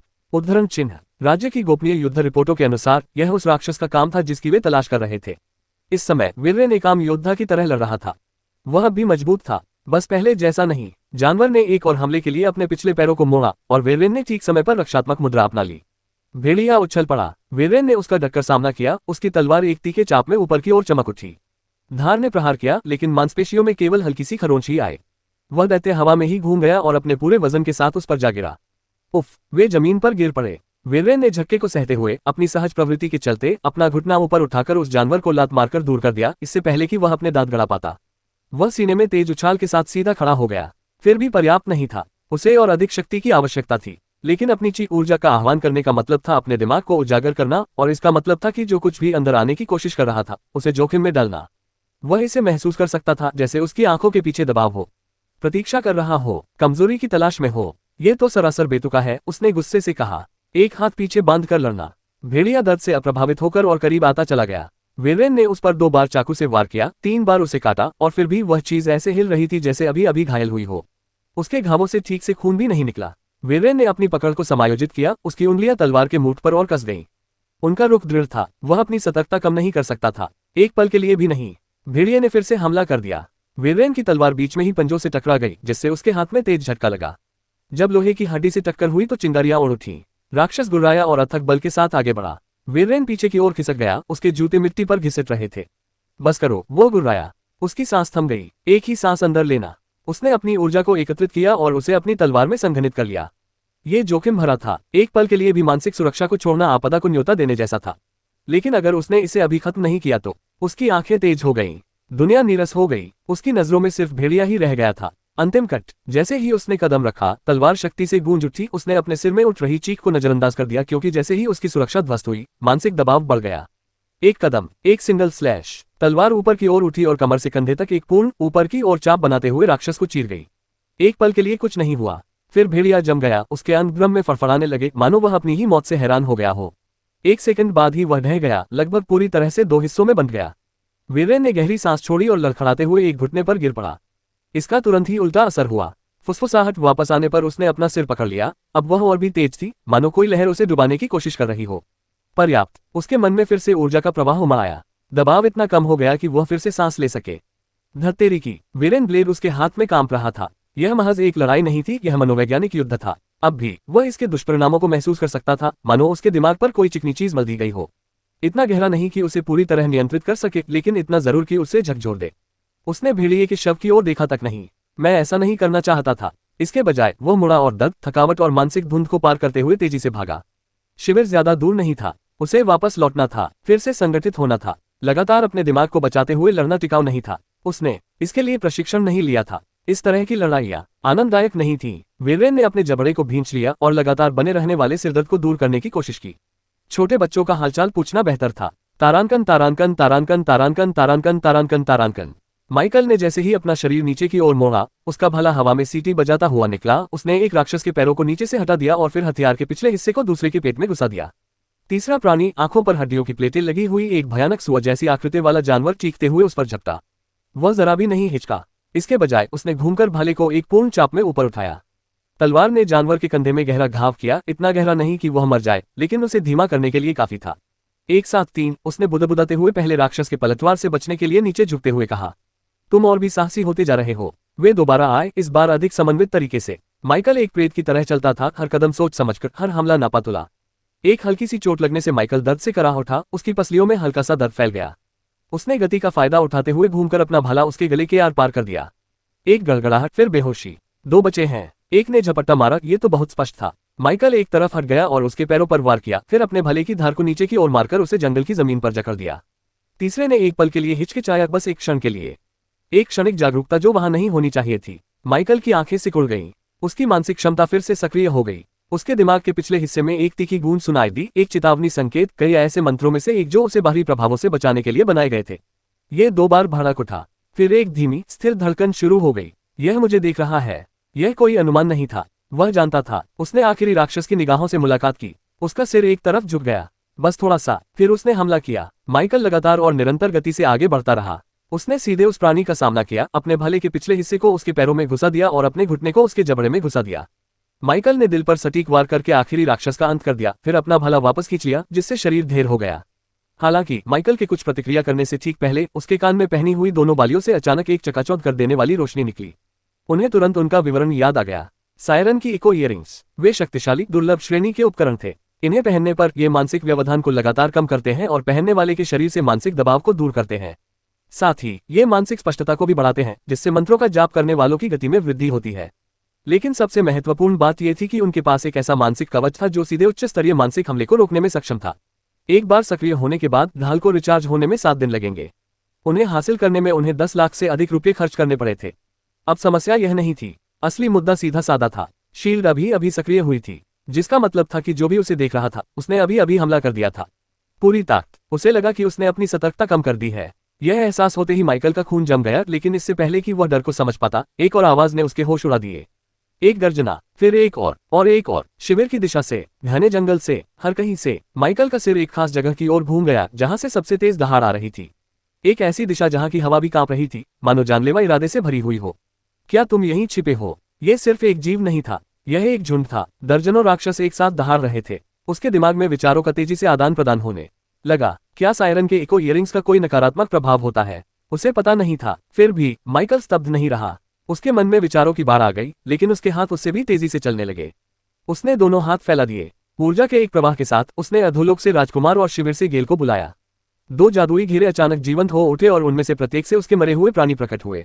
उनके प्रकट होते ही उसने एक आदेश जारी किया, राजकुमार, उस दिशा में जाओ। रास्ते में दिखने वाले हर राक्षस पर हमला करो। अगर बहुत खतरनाक लगे तो भाग जाओ। उसने सीधे उस संदिग्ध स्थान की ओर इशारा किया जो गर्जनाओं का केंद्र था। राजकुमार ने जरा भी संकोच नहीं किया। हवा के एक झोंके के साथ ही वह मरे हुए भेड़िए गायब हो गया। इसी बीच माइकल ने हाथ बढ़ाकर अपने कानों से चमकती बालियां उतारी और उन्हें अपने भंडारण स्थान में ठूंस दिया। फिर उन्होंने उन्हें बदल दिया। सायरन इको इयरिंग्स का एक और जोड़ा। उन्हें सही जगह पर लगाना आसान था। अपनी इच्छा से अपने शरीर को सख्त या नरम करने की उसकी क्षमता में उसके कानों के आसपास की त्वचा भी शामिल थी। जब तक उसने अपना काम खत्म किया, गेल पहले ही अपना शरीर नीचे उतार चुका था। माइकल मरे हुए ग्रिफिन की पीठ पर कूद गया। जाना, वे मरे हुए प्राणी तुरंत आकाश में उड़ गए। उनका गंतव्य स्थान वही जगह जहां प्रिंस जा रहे थे, और उनके हवा में उड़ने से पहले ही माइकल की आंखों के सामने कई सिस्टम नोटिफिकेशन चमकने लगे थे। ग्रेटर देन आपके अमर राजकुमार ने हत्या कर दी है।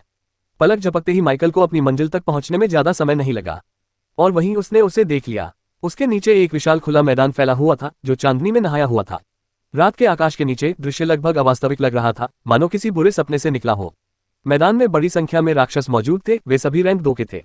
आसपास रैंक 1 का एक भी जीव नजर नहीं आ रहा है। फिर भी फिलहाल वे पूरी तरह से असहाय थे, क्योंकि उनके बीच राजकुमार खड़ा था, वह असाधारण रैंक का प्राणी। वह मृत भेड़िए या किसी प्रेत की तरह चल रहा था। एक पल वह उनके बीच से चीरता हुआ निकल रहा था और अगले ही पल वह अंधेरे में गायब हो जाता और भीड़ के भीतर गहराई में फिर से प्रकट हो जाता, मानो वह टेलीपोर्ट कर रहा हो।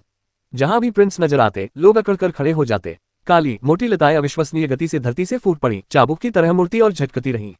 वे शरीरों के चारों ओर लिपट गए, ऊपर की ओर बढ़ते हुए उन्हें कुचलते और काटते हुए अपने पीछे अराजकता छोड़ गए। हालांकि ये रैंक 2 के राक्षस थे, लेकिन शिकारी के सामने ये भेड़ों की तरह दिखते थे। कोई भी इनका विरोध नहीं कर सकता था। लेकिन माइकल प्रिंस को नहीं देख रहा था। उसकी निगाहें कहीं और टिकी हुई थीं। भीड़ के केंद्र में कुछ और ही खड़ा था। गेल की पीठ पर ऊंचाई पर मंडराते हुए उसकी आंखें सिकुड़ गईं, ठंडी हवा उसके लिबादे को फड़फड़ा रही थी। वहां मौत और नरसंहार से घिरे हुए एक प्राणी मौजूद था। एक ऐसा शरीर जो पूरी तरह से मरोड़ते हुए लाल मांस से बना था। काले टेंटिकल्स उस पर रेंगते और फड़फड़ाते हुए किसी अलौकिक लय के साथ स्पंदित हो रहे थे।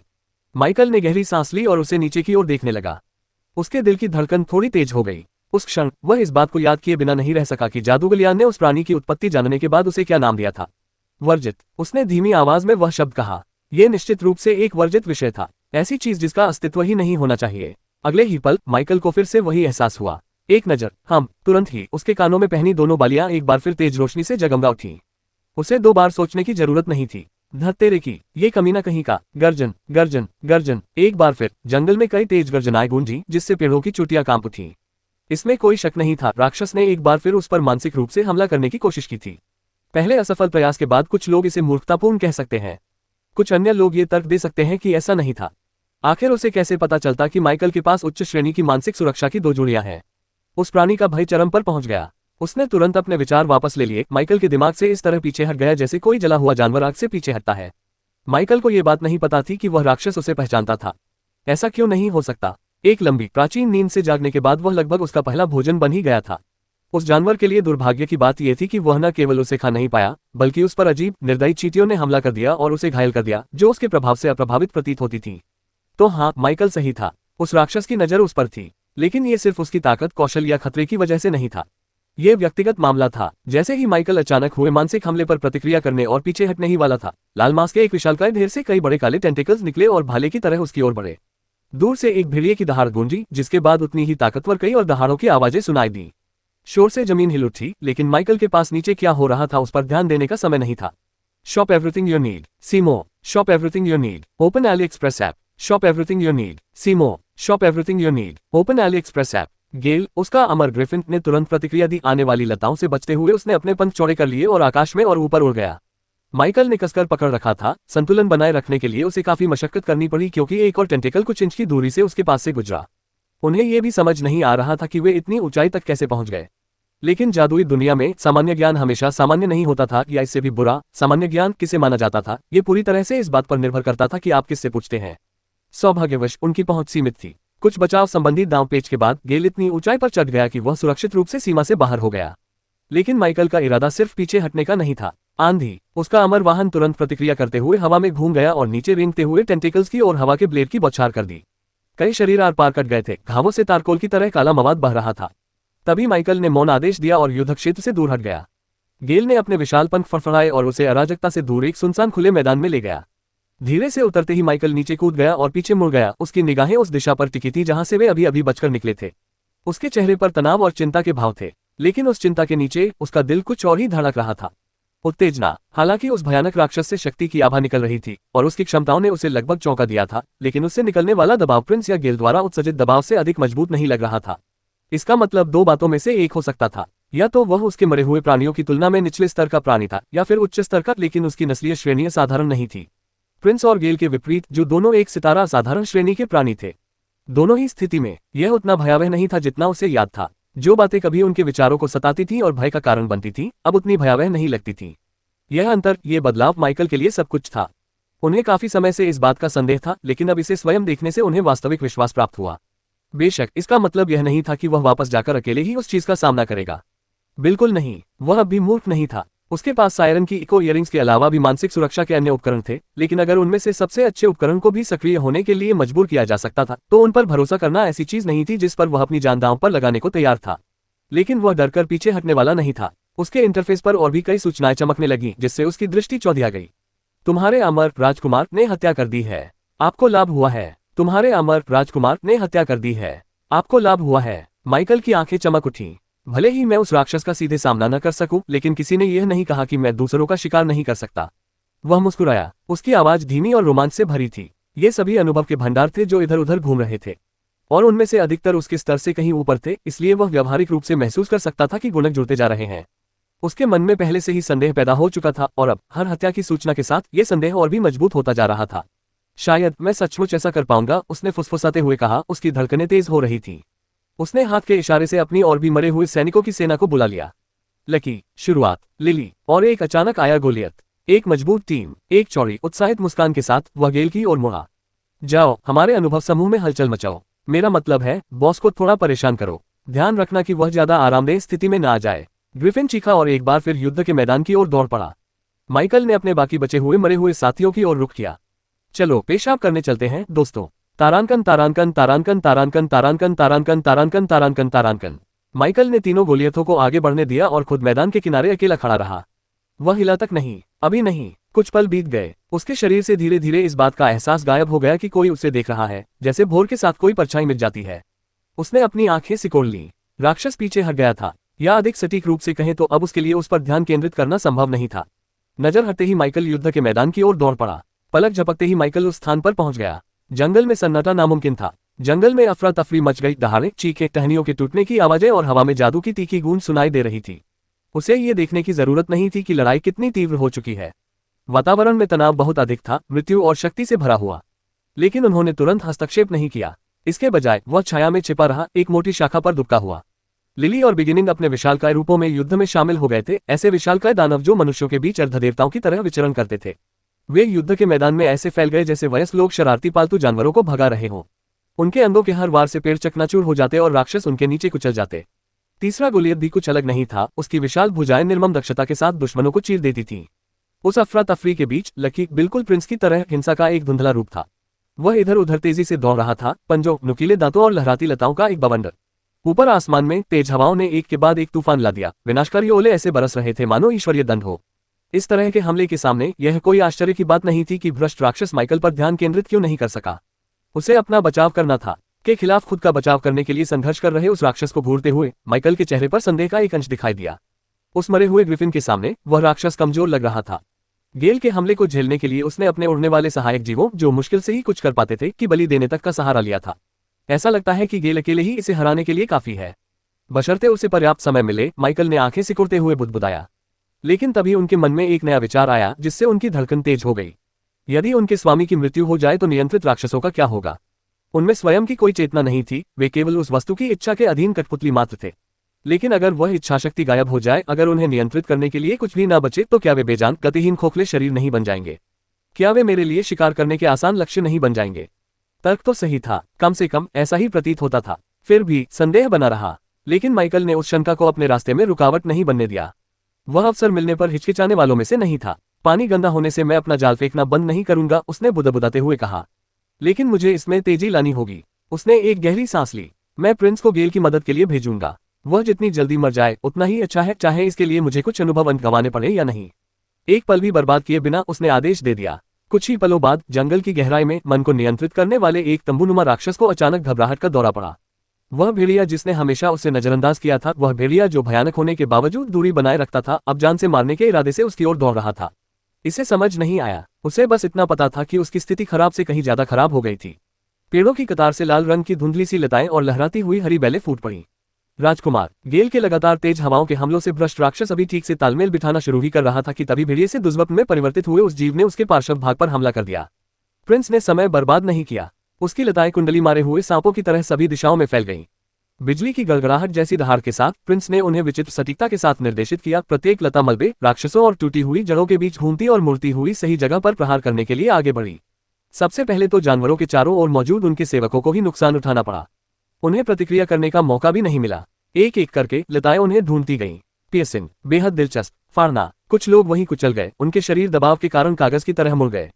कुछ अन्य लोग हवा में उछल गए और जमीन पर गिरने से पहले ही बेजान हो गए। एक बदकिस्मत प्राणी को बहुत ऊपर उठाया गया और बार बार धरती पर पटका गया जब तक कि वह सड़े हुए फल की तरह फट नहीं गया। और फिर भी प्रिंस आगे बढ़ता रहा। वह दैत्य लड़खड़ाया, उसका विशाल लाल शरीर एक घायल दिल की तरह तड़पने और धड़कने लगा। उसने अपने कई मोटे चिपचिपे तंतुओं से हमला किया, मानो भेड़िए को वहीं कुचल देना चाहता हो।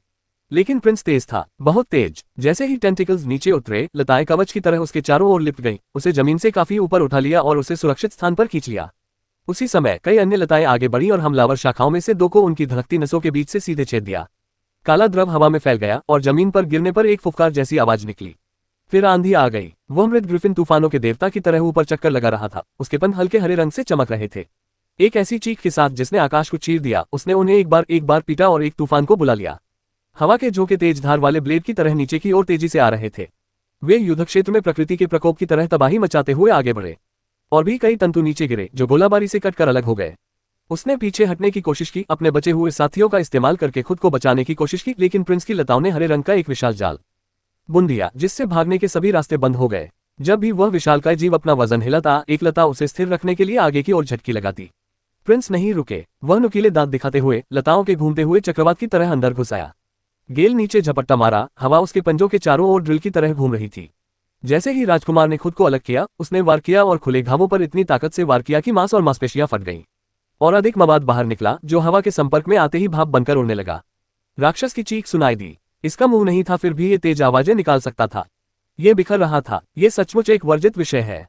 गेल तेजी से ऊपर की ओर उड़ गया, टेंटिकल्स के एक खतरनाक वार से बचते हुए, जबकि प्रिंस नीचे चक्कर लगा रहा था। मन को वश में करने वाला वह भयानक जीव हिंसक रूप से छटपटा रहा था। उसकी सूंडें धरती में धंसकर दूरी बनाने या कम से कम छिपने की कोशिश कर रही थी, लेकिन लताओं ने उसे ऐसा करने नहीं दिया। जिधर भी मुड़ते चारों ओर हरियाली की दीवार ही दीवार थी। एक टेंटिकल ने टूटी हुई छाल के एक बड़े टुकड़े को पकड़ लिया और उसे जबरदस्त ताकत से प्रिंस की ओर फेंक दिया। प्रिंस ने बचने की कोशिश नहीं की, उसने उसे पकड़ लिया। उसकी लताएं हवा में ही लकड़ी के टुकड़े के चारों ओर लिपट गईं, उसकी गति को धीमा कर दिया। फिर उसने उसे एक सीढ़ी के रूप में इस्तेमाल किया, उस पर से छलांग लगाकर खुद को हवा में बहुत ऊपर उछाल दिया, सीधे राक्षस के केंद्र की ओर। उसी समय तेज आंधी भी आ गई। हवा उसके पंजों के चारों ओर घूम रही थी, जो अब पहले से कहीं अधिक घने और इतने तेज थे कि स्टील को भी काट सकते थे। उसके पंख एक बार दो बार फड़फड़ाए, जिससे संपीड़ित हवा के ब्लेड सीधे राक्षस के तड़पते लाल मांस में जा लगे। गहरे घाव दिखाई दिए और उनमें से काला मवाद ऐसे बह रहा था जैसे किसी फटे हुए टैंक से तेल बह रहा हो। फिर राजकुमार उतरे। उसने शरीर पर निशाना नहीं साधा, उसने दिमाग पर निशाना साधा, या फिर इस मामले में जो भी एक के रूप में काम करता था। प्रिंस वहां अपने पंजों के बल उतरा, फिर एक ऐसी दहाड़ के साथ जमीन में धंस गया जिसकी गूंज मैदान में असामान्य रूप से सुनाई दी। उसके कंधों से, उसकी पीठ से, उसकी छाती से लताएं फूट निकली। वे अभी हमला नहीं कर रहे थे, वे बिल खोद रहे थे, मांस के आर पार अस्वाभाविक सटीकता के साथ प्राणी के आंतरिक भागों में प्रवेश करते हुए। राक्षस फिर से चीखा, उसका विशालकाय शरीर जमीन से ऊपर उठा, मानो वह उससे चिपके हुए भेड़िए को हटाने की कोशिश कर रहा हो। बहुत देर हो गई। इसके बाद गेल ने जोरदार प्रहार किया, एक उल्कापिंड की तरह पूरी ताकत से नीचे की ओर गोता लगाया। उसने अपने पंजे आगे की ओर करके उस जीव के सिर के पिछले हिस्से पर जोरदार प्रहार किया। दरार, वह आवाज पानी के अंदर घंटी बजने जैसी गूंजी। इस समय तक माइकल ने अशांत जलक्षेत्र में मछली पकड़ना बंद कर दिया था। उसका स्तर बढ़कर 22 हो गया था और वह पहले ही 1/4 भर चुका था, लेकिन अब उसका ध्यान इस पर नहीं था। उसकी निगाहें किसी कहीं अधिक महत्वपूर्ण चीज पर टिकी हुई थीं। उस राक्षस का मांस सिकुड़ रहा था। यह अपने आप नहीं हुआ, बल्कि अंदर से कोई चीज इसे बाहर निकलने के लिए मजबूर कर रही थी। गहरे रंग के तरल पदार्थ से लथपथ लताएं रुक रुक कर फूट रही थीं, और हर बार फूटने के साथ ही उस जीव की दर्द भरी चीखें और तेज होती जा रही थीं। फिर माइकल ने एक उड़ते हुए राक्षस को प्रिंस के स्थान की ओर तेजी से बढ़ते हुए देखा। उसके सीने में एक अजीब सी अनुभूति उमड़ पड़ी। बिना किसी झिझक के वह उसी दिशा में दौड़ पड़ा। ये कुछ ऐसा नहीं था जो वह सामान्यतः करता, लेकिन भीतर ही भीतर एक आवाज ने उसे चेतावनी दी, अगर उसने अभी कदम नहीं उठाया तो उसे पछतावा होगा। इसलिए उसने अपनी अंतरात्मा की आवाज सुनी और आगे बढ़ा। जैसे ही माइकल पास पहुंचा, उसने हवा में उड़ते उस जीव को बाज की तरह नीचे उतरते देखा। उसने अपने पंजों से राक्षस के गिरते हुए शरीर पर वार किया और कच्चे मांस का एक टुकड़ा काट डाला। एक पंजे में मांस का एक छटपटाता गोला था जिसे माइकल पहचान नहीं पाया। राक्षस मुड़ा और भागने की तैयारी करने लगा, लेकिन जैसे ही उसने उड़ान भरने के लिए अपने पंख फड़फड़ाए, ऊपर से तेज हवाओं का एक तूफान आया और उसे हवा में ही टुकड़े टुकड़े कर दिया। मांस का गोला आकाश से लुढ़कता हुआ नीचे आया। इससे पहले कि यह जमीन पर गिर पाता, एक भाले ने हवा में ही उसे साफ साफ भेद दिया। क्या आपने असाधारण लेवल 43 भ्रष्ट प्राणी की हत्या में सहायता की? आपको 45,000 अनुभव अंक प्राप्त हुए हैं। आपने अपने स्तर से 3 स्तर ऊंचे राक्षस को मार गिराया, जिससे आपको 21 गुना अनुभव गुणक प्राप्त हुआ। आपने 945,000 अनुभव अंक प्राप्त किए हैं। आप 23वें लेवल पर पहुंच गए हैं। आप 24वें लेवल पर पहुंच गए हैं। माइकल की नजर सबसे पहले उस राक्षस के पद पर पड़ी। उसके मन में कभी कभी यह सवाल उठता था कि क्या भागने की जल्दबाजी में उसने कुछ गलत देख लिया था, लेकिन ऐसा लगता है कि उसने कुछ गलत नहीं देखा था। असाधारण 3 सितारे। भय ने एक क्षण के लिए उसके सीने को जकड़ लिया, फिर असमंजस की स्थिति छा गई। इसका स्थान तो ऊंचा है, लेकिन यह इतना कमजोर क्यों है?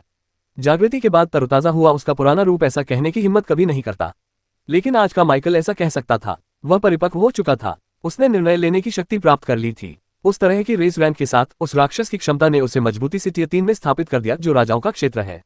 वह अपेक्षाकृत निम्न स्तर को स्वीकार कर सकता था। यह इतना भी निम्न नहीं था, लेकिन इसकी युद्ध क्षमता उसे खटकती नहीं थी, कम से कम उसे तो नहीं। प्रिंस और गेल ने मिलकर उस पर हमला किया था, ये सच था, लेकिन उनकी लड़ाई देखकर यह स्पष्ट था, उनमें से कोई भी अकेले ही उस राक्षस को हरा सकता था। इसमें समय अधिक लगता, लेकिन परिणाम नहीं बदलता। इंतजार। माइकल सोच में पड़कर कुछ देर रुक गया। मैं इसे गलत नजरिए से देख रहा हूँ। किसी ने कभी नहीं कहा कि उच्च नस्लीय रैंक का मतलब आमने सामने की लड़ाई में अत्यधिक ताकत है। दरअसल उसने ये पहले भी देखा था, एक ही श्रेणी के राक्षसों की ताकत का स्तर अक्सर अलग अलग होता था। ये वाला, ये कमजोर नहीं था। नहीं, ऐसा बिल्कुल नहीं है। इसकी क्षमताएं अद्वितीय थीं, सर्वोत्तम क्षमता प्रदर्शन के साथ एक शुद्ध द्वंद्व में। उसने धीरे से सांस छोड़ी और उसकी निगाहें उस राक्षस के शव पर टिक गईं। इसकी एकमात्र वास्तविक कमजोरी ये थी कि यह अकेले ही काम करता था, लेकिन समूह में उन्हें अपने विचार को पूरा करने की आवश्यकता नहीं थी। असाधारण श्रेणी के प्राणियों को कभी कम नहीं आंकना चाहिए था। यह भले ही कमजोर साबित हुआ हो, लेकिन इसकी रैंकिंग झूठी नहीं थी, बिल्कुल नहीं। फिर माइकल ने अपनी निगाहें अपने भाले की नोक पर अटके मांस के गोले पर टिका दी। इतने भयानक राक्षस के लिए उसका असली शरीर आश्चर्यजनक रूप से छोटा था। दुर्भाग्यवश भ्रष्ट घोषित होने के अलावा और कुछ नहीं दिखता। क्या तुम सचमुच एक वर्जित अस्तित्व हो? बेशक माइकल को एक मृत प्राणी से प्रतिक्रिया की उम्मीद नहीं थी, फिर भी शरीर का आकार उसे परेशान कर रहा था। पहले जो विशालता उसने प्रदर्शित की थी उसकी तुलना में ये छोटा सा शरीर लगभग दयनीय लग रहा था। लेकिन वह शिकायत करने वाला नहीं था। छोटा होने का मतलब है कि इसे स्टो करना आसान था। अगर यह बड़ा होता तो माइकल को भंडारण संबंधी समस्याओं के एक और दौर से निपटना पड़ता। उसने बड़ी सावधानी से अपने भाले से मांस का गोला निकाला और उसे अपने भंडारण स्थान में रख दिया। फिर उसने अपना ध्यान सिस्टम नोटिफिकेशन की उस लंबी कतार पर केंद्रित किया जो जमा होती जा रही थी। मैंने 2 बार लेवल अप किया। इसका मतलब यह था कि अब वह लेवल 25 तक पहुंचने से सिर्फ एक कदम दूर था, जो रैंक 1 का शिखर है। जब उसने पहली बार जागृति प्राप्त की तो उसे लगा कि उस स्तर तक पहुंचने में अनंत काल लग जाएगा। फिर भी वह यहाँ था, महज 1 महीने से थोड़े अधिक समय में, और अवेकना अकादमी की प्रवेश परीक्षा से 2 महीने से भी कम समय शेष रहते हुए वह अपने लक्ष्य को प्राप्त करने के कगार पर था। और अब वह अंतिम चरण बिल्कुल करीब था। माइकल ने चारों ओर नजर डाली। खून से लथपथ काले मवाद से तर जमीन को एक तरफ रखते हुए उसके चारों ओर द्वितीय श्रेणी के राक्षसों से भरा एक मैदान था। वे विचित्र रूप से स्थिर खड़े थे, उनकी खाली आंखें कहीं टकटकी लगाए हुए थीं। जैसा कि उसे आशंका थी, उनके स्वामी की मृत्यु ने उन्हें अपनी कोई इच्छा शक्ति न होने की स्थिति में छोड़ दिया था। अब वे अनुभव की दरारों से ज्यादा कुछ नहीं थे जिन्हें काटा जाना बाकी था। सौभाग्य से भ्रष्ट प्राणी के गिरने के तुरंत बाद माइकल ने अपने मरे हुओं को अपने हाथ दूर रखने का आदेश दिया था। अगर उन्होंने इन राक्षसों का सफाया खुद ही कर दिया होता तो माइकल के पास रोने का कोई कारण नहीं बचता। हालांकि तकनीकी रूप से उनके पास रैंक 2 तक पहुंचने के लिए अभी भी 1 महीने से अधिक का समय बचा था, लेकिन जल्दी वहां पहुंचना उनके लिए केवल एक फायदा ही था। और माइकल को पता था अब समय आ गया था। एक पल भी संकोच किए बिना उसने गहरी सांस ली, अपना भाला उठाया और पहले स्थिर जानवर पर निशाना साधा। चलिए स्तर बढ़ाते हैं। तारांकन तारांकन तारांकन तारांकन तारांकन तारांकन तारांकन तारांकन तारांकन। वीरेन चुपचाप खड़ा रहा, उसकी भौहें तन गईं और वह अपने पैरों के पास पड़े बेजान शव को घूरता रहा। उसके चारों ओर शूरवीरों ने एक घेरा बना लिया, तलवारें खींची हुई थीं, सांसें शांत थीं, फिर भी सतर्क थीं। उनकी निगाहें कभी कभी पास में मौजूद अजीब कवचधारी प्राणियों पर टिक जाती थीं। वीरेन ने उन पर एक नजर डाली। ये सामान्य समन नहीं थे, इनमें से प्रत्येक एडवांस्ड नाइट से कमजोर नहीं लग रहा था। फिर वीरेन के विचार एक युवक की ओर मुड़ गए, सर माइक। हालांकि उन्होंने केवल कुछ ही शब्दों का आदान प्रदान किया था, लेकिन ऐसा नहीं था कि वीरेन उस युवक के बारे में अनजान था। उन्हें राजकुमारी की चेतावनी अच्छी तरह याद थी, उससे सावधान रहना। वह जैसा दिखता है वैसा नहीं है। और वीरेन महान जादूगर के शब्दों को हल्के में लेने वालों में से नहीं था। फिर समन जारी हुए, सिर्फ बख्तरबंद वाहनों के ही नहीं। इससे पहले जब वह उन महान स्तर के राक्षसों से लड़ रहा था तो उसने महसूस किया था कोई उसे भारी निगाहों से देख रहा है। उस लड़के के पास एक ऐसी शक्तिशाली शक्ति थी जो उसकी जान ले सकती थी, और उनके ज्ञान के अनुसार संभवतः यह एक अकेला मामला नहीं था। वह ताकतवर है, वीरेन ने धीमी आवाज में बुदबुदाते हुए कहा। उसकी आंखें सिकुड़ गईं। फिर भी ताकत में अंतर होने के बावजूद वह अपने सीने में उठने वाली उत्साह की लहर को रोक नहीं सका। हालांकि सिर्फ कौशल के दम पर लड़ना उतना मजेदार नहीं होगा, लेकिन अपने अपने क्षेत्रों में लड़ना बुरा नहीं होना चाहिए। यह विचार भविष्य की चुनौती की फुसफुसाहट की तरह उसके मन में गूंज रहा था। हाँ, वह अब उस लड़के का सामना करना चाहता था। जब वह युवक अपना पूरा जोर लगाता था तो वह कैसा दिखता था। फिर भी द्वंद्वयुद्ध की कल्पनाएं कुछ समय के लिए टाली जा सकती थीं। अभी काम करना बाकी था। वीरेन ने सिर हिलाते हुए हाथ उठाया और अपने शूरवीरों को इशारा किया, बाकी सबको खत्म कर दो, किसी को भी जिंदा मत छोड़ना। सैन्य कुशलता के साथ योद्धा युद्ध के मैदान में आगे बढ़े। लोहे की छड़ें हड्डियों और खाल से टकराईं, और जो राक्षस कभी जमे खड़े थे वे अब एक एक करके चूर चूर हो गए। तारांकन तारांकन तारांकन तारांकन। माइकल के आसपास कई मृत राक्षस पड़े थे, हालांकि उसकी नजरें फिर से अपने आसपास के वातावरण पर नहीं थीं। चेहरे पर उत्साह भरी मुस्कान लिए माइकल अपने सामने लगे पैनल को घूर रहा था। स्थिति तारांकन तारांकन तारांकन तारांकन। नाम माइकल नॉमन। वर्ग कुशल नेक्रोमेंसर। स्तर 25 अधिकतम। शक्ति 41.756.0 कैरेट। फुर्ती 57.518.0 कैरेट। संविधान 50.124.0 कैरेट। बुद्धि 190.311 कैरेट। विशेषता अंक 50। कौशल मरे हुए को बुलाना, मरे हुए को पुनर्जीवित करना, पता लगाना, बुनियादी वार इंद्रियों को साझा करना, भाला चलाना, एसिड शॉट, हड्डी का भाला, धीमा अभिशाप, अंधा अभिशाप, हड्डी का कवच, लाश विस्फोट, एसिड बॉल, माना तीर, मृत्यु किरण, बुनियादी मार्शल आर्ट।